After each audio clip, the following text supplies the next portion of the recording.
आज का जो अपना टॉपिक है उसका नाम है चांदनी रात। इसको लिखा किसने?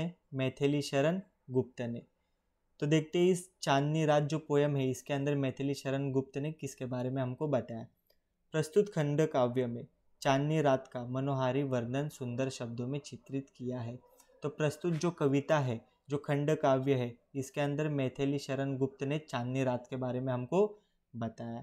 जिस तरह से तुम लोग देख सकते हो इस तस्वीर के अंदर जो चंद्रमा है वो पूरा गोल निकला हुआ है। जब चंद्रमा पूरा गोल होता है तभी क्या होती है? चांदनी रात होती है। मतलब चंद्रमा का जो प्रकाश है पूरे धरती पर फैला हुआ होता है। स्टार्ट करते पोयम। चारु चंद्र की चंचल किरणें खेल रही है जलथल में, स्वच्छ चांदनी बिछी हुई है अवनी और अंबरतल में। पहले देखते हैं कि इनका मीनिंग क्या होता है। चारु का मीनिंग होता है सुंदर। चारु का क्या मीनिंग होता है? सुंदर। चंद्र मतलब होता है चंद्रमा। चंचल का मतलब होता है अस्थिर, जो एक जगह पे टिका नहीं होता। किरणें का मतलब होता है प्रकाश। खेल रही है, जल का मतलब होता है पानी और थल का मतलब होता है धरती। यहाँ पे दिया गया है थल का मतलब क्या होता है? धरती। तो चारु चंद्र की चंचल किरणें, जो चारु जिसका मतलब होता है सुंदर, तो सुंदर चंद्रमा की जो चंचल किरणें हैं वो खेल रही है जल में अर्थात पानी में और थल में अर्थात धरती पर। तो जो चारु चंद्रमा है उसकी जो किरणें हैं वो जल में और थल में क्या है? खेल रहे। जैसे कि तुम लोग यहाँ पे देख सकते हो जो चंद्रमा है उसकी जो किरणें पूरी धरती पर क्या है? फैली हुई है। ऐसे ही जो सुंदर चंद्रमा है उसकी किरणें जल में और थल में अर्थात धरती पर खेल रही है। स्वच्छ चांदनी बिछी हुई है, और जो चंद्रमा द्वारा जो चांदनी है वो बिछी हुई है कहाँ कहाँ पर? अवनी और अंबर में। अवनी का मतलब होता है धरती और अंबर का मतलब होता है आकाश। जो चंद्रमा की किरणें है, जो स्वच्छ चांदनी है, जो चंद्रमा का प्रकाश है जिसको हम लोग चांदनी बोलते, वो कहाँ कहाँ पर फैली हुई है? अवनी अर्थात धरती पर और अंबर अर्थात आकाश में। तो सभी जगह पर जो चंद्रमा है उसकी किरणें क्या है? फैली हुई है। इसका सरल भावार्थ देखेंगे जो तुम लोग को एग्जाम में लिखना है। गुप्त जी चांदनी रात का वर्णन करते हुए कहते हैं कि सुंदर चंद्रमा की किरणें जल और थल में फैली हुई है। संपूर्ण पृथ्वी तथा आकाश में स्वच्छ चांदनी बिछी हुई है। अर्थात जो चंद्रमा है उसकी किरणें पानी और धरती दोनों जगह पे फैली हुई है, और आकाश और क्या? धरती, सभी जगह पे चंद्रमा की किरणें फैली हुई है जिसको चांदनी बोला जाता है। आगे देखते। पुलक प्रकट करती है धरती हरित तृणों की नोकों से, मानो झूम रहे हैं तरु भी मंद पवन के झोंकों से। तो पुलक का यहाँ पे मतलब होता है खुशी। पुलक प्रकट करना मतलब खुशी दर्शाना। पुलक प्रकट करती है धरती, जो धरती है वो अपनी खुशी कैसे प्रकट करती है? हरित तृणों की नोकों से। हरित का मतलब होता है हरा और तृणों का मतलब होता है घास। नोक मतलब होता है इसके जो ऊपर के नुकीले हिस्से होते हैं वो। तो धरती अपनी पुलक अर्थात अपनी खुशी कैसे प्रकट करती है? हरित मतलब हरे घास की नोकों से। मानो झूम रहे हैं तरु भी मंद पवन के झोंकों से, और ऐसा लग रहा है जैसे मानो झूम रहे हैं। झूम मतलब होता है झूमना, डांस करना एक टाइप से। तो मानो झूम रहे हैं तरु भी, तरु का मतलब होता है पेड़। मानो झूम रहे हैं तरु भी अर्थात पेड़ भी मंद पवन के झोंकों से। मंद का मतलब होता है स्लो, पवन का मतलब होता है हवा।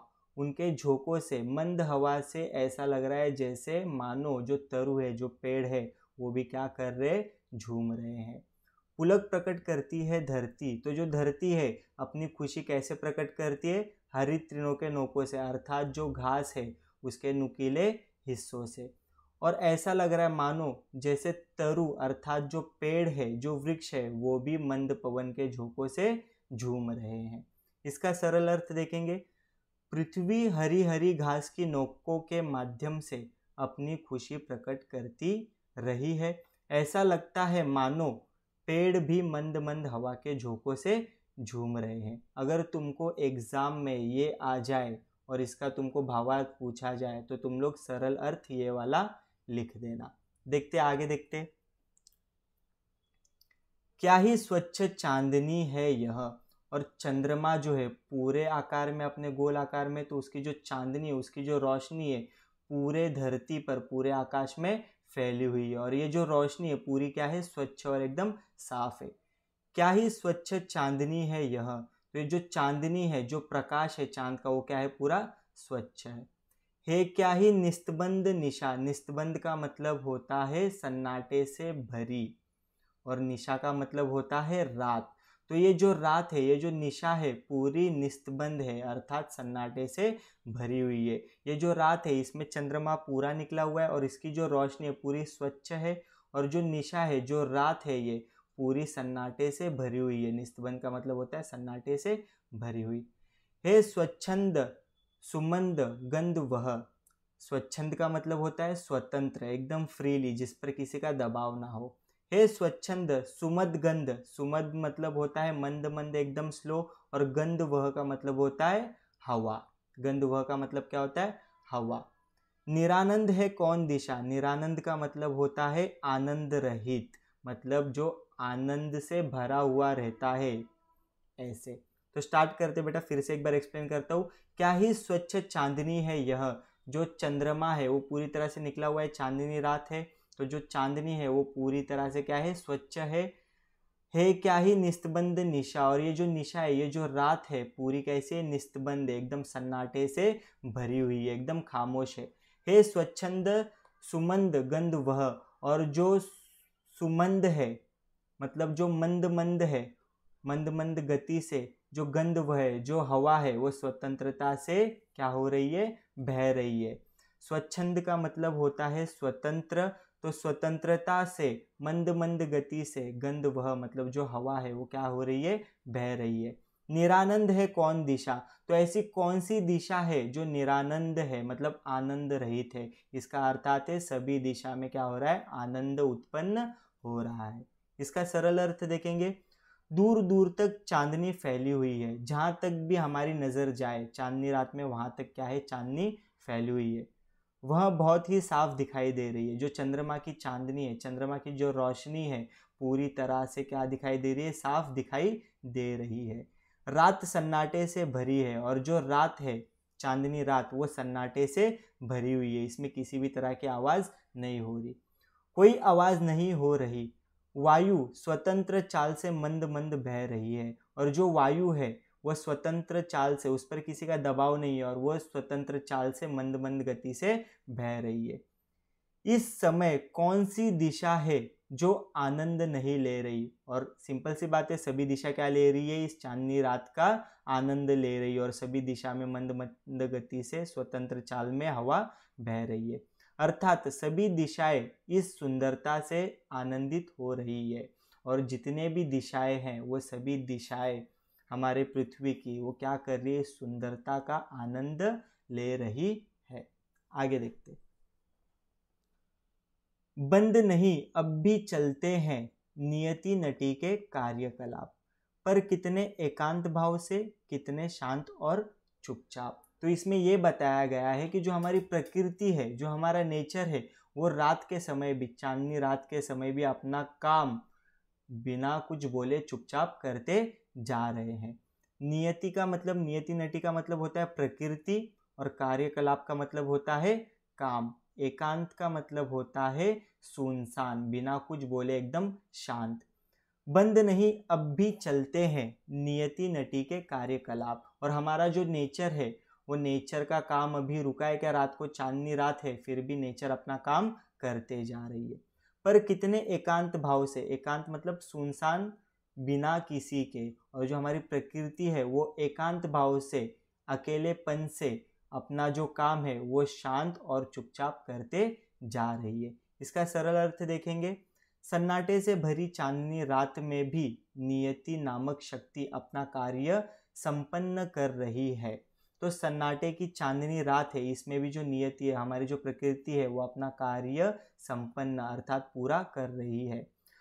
कोई रुकावट नहीं है और जो प्रकृति में जितने भी कार्य हो रहे, जैसे ये जो झरना है या ये जो नदी है, ये क्या है, एक प्रकृति का हिस्सा है। तो झरने ने चांदनी रात में बहना छोड़ा क्या, नहीं। तो इसी तरह से जो प्रकृति है अपना कार्य करते जा रही है, एकदम अकेलेपन और एकदम शांत और चुपचाप। नियति अकेले अकेले और चुपचाप अपने कर्तव्यों का निर्वाह किए जा रही है। तो जो नियति है, जो नेचर है, अपना काम एकदम चुपचाप और शांति से अकेलेपन में करते जा रही है। आगे का देखते। हे बिखेर देती वसुधरा मोती सबके सोने पर, रवि बटोर लेता है उनको सदा सवेरा होने पर। वसुंधरा का मतलब होता है धरती, रवि का मतलब होता है सूर्य। तो हम सभी को पता होगा कि जो ठंडी के टाइम में, ठंडी के समय में जब हम सवेरे उठते तो हमको घासों पर ये ओस की बूंदें नजर आती है। ये जो ओस की बूंदें है ये किसके समान नजर आती है, हमको मोती के समान। तो इस ओस की बूंद को क्या बोला गया है, मोती बोला गया है इस पोयम के अंदर।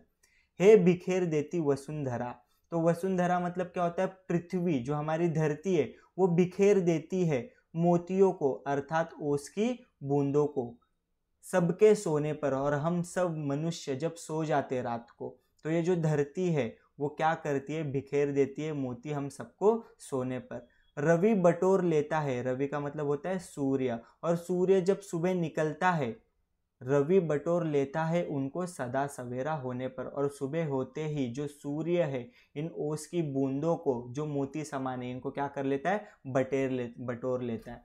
जब सूर्य सुबह निकलता है तो उसके गर्मी के कारण ये जो मोतियां है वो क्या हो जाती है, सूख जाती है और भाप बनकर ऊपर उड़ जाती है। इसके लिए बोला गया है कि रवि बटोर लेता है उनको सदा सवेरा होने पर। तो इसका सरल भावार्थ देखेंगे जब, जो तुम लोग को एग्जाम में लिखना है। चांदनी रात में पृथ्वी सबके सो जाने पर ओस रूपी मोतियों को बिखेर देती है। तो इसमें बोला गया है ना ओस रूपी मोतियों, तो ये जो ओस है वो मोती के समान है। चांदनी रात में पृथ्वी सबके सो जाने पर ओस रूपी मोतियों को बिखेर देती है। सूर्य हमेशा सुबह होने पर उन मोतियों को अपनी किरणों से बटोर लेता है। बटोर लेता है मतलब क्या कर लेता है, जमा कर लेता है। आगे देखते।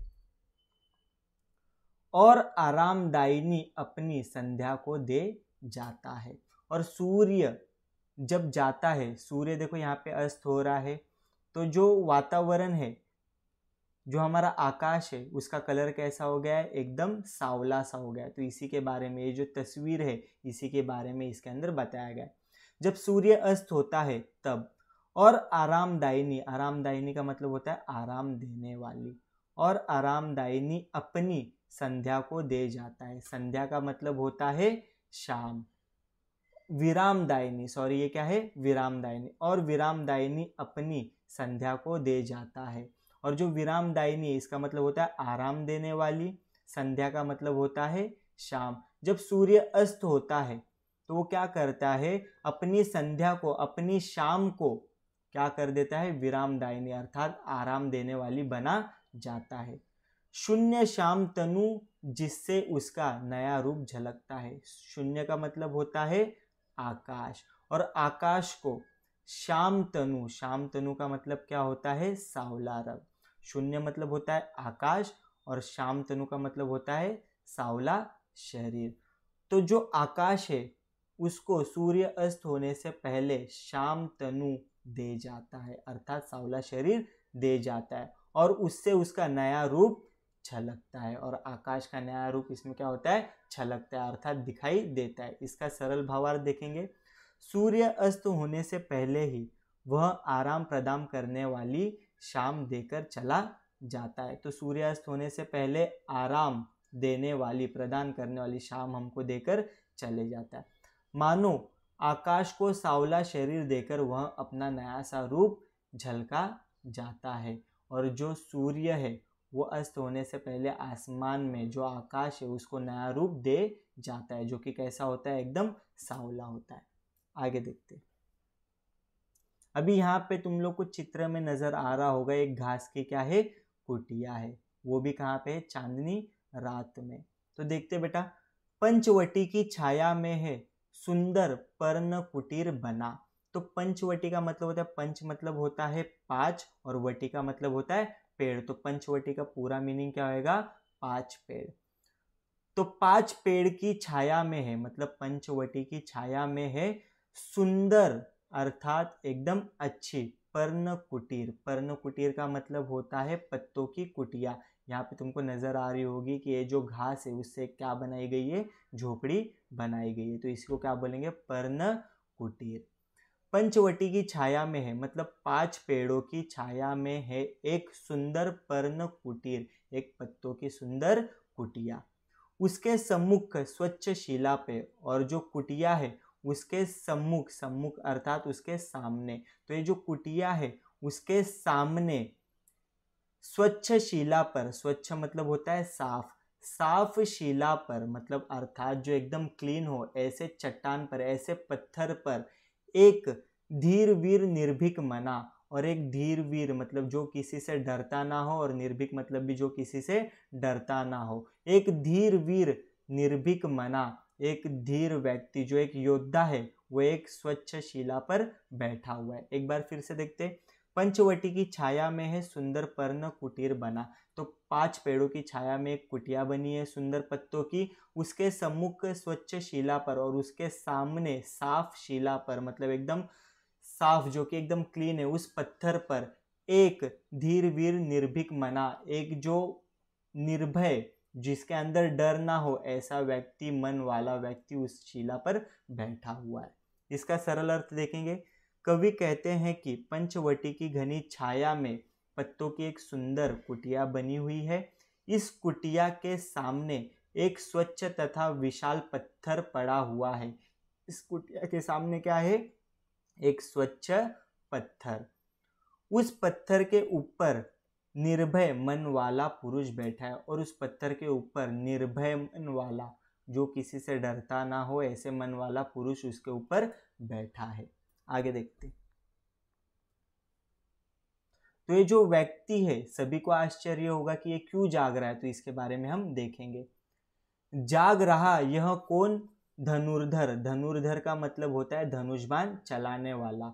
तो पहले जमाने में जो व्यक्ति थे वो क्या करते थे? धनुष चलाते थे। जो ये होते थे वॉरियर होते थे वो क्या करते थे? धनुष्बाण का उपयोग करते थे।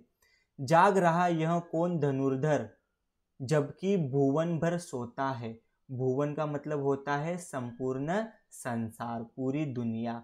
तो ये जो कौन व्यक्ति है, ये कौन धनुर्धर है, कौन ये धनुष बाण लिए हुए जाग रहा है जबकि पूरा भुवन अर्थात पूरी दुनिया, पूरा संपूर्ण संसार सोता है। भोगी कुसुमायुद्ध योगी सा बना दृष्टिगत होता है। भोगी का अर्थात होता है मेहनत करने वाला, स्ट्रगल करने वाला। कुसुमायुद्ध का मतलब होता है कामदेव, जो क्या करता है? मेहनत करता है और परिश्रम करता है। योगी का मतलब होता है तपस्वी, जिसको साधु संत भी बोलते हैं, वो क्या करते हैं? तपस्या करते हैं। दृष्टिगत का मतलब होता है जो दिखाई पड़ता है, दिखाई देने पर। जाग रहा यह कौन धनुर्धन, ये कौन व्यक्ति है, ये कौन धनुर्धन है जो जाग रहा है जबकि पूरा भुवन, जबकि पूरा संसार सो रहा है। और इसको देखने पर ऐसा लग रहा है जैसे ये भोगी है। ये कौन है? मेहनत करने वाला, स्ट्रगल करने वाला। कुसुमायुद्ध मतलब कामदेव, और योगी मतलब क्या होता है? संत।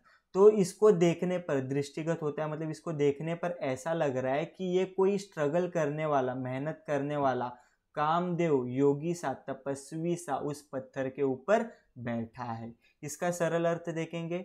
सारा संसार सो रहा है परंतु यह धनुषधारी कौन है? ये जो व्यक्ति है धनुषधारी, ये कौन है जो इस समय भी जाग रहा है? वो चांदनी रात है, रात के समय भी ये मनुष्य क्या कर रहा है? जाग रहा है। ये योद्धा क्या कर रहा है? जाग रहा है। यह वीर ऐसा दिखाई पड़ता है जैसे भोग करने वाला कामदेव यहाँ योगी बनकर आ बैठा है, और इसको देखकर ऐसे लग रहा है जैसे कोई मेहनत करने वाला, स्ट्रगल करने वाला, भोग करने वाला एक कामदेव यहाँ पर योगी बनकर तपस्या कर रहा है। तो ऐसे ही हमारा पोयम जो होता है यहाँ पे समाप्त होता है।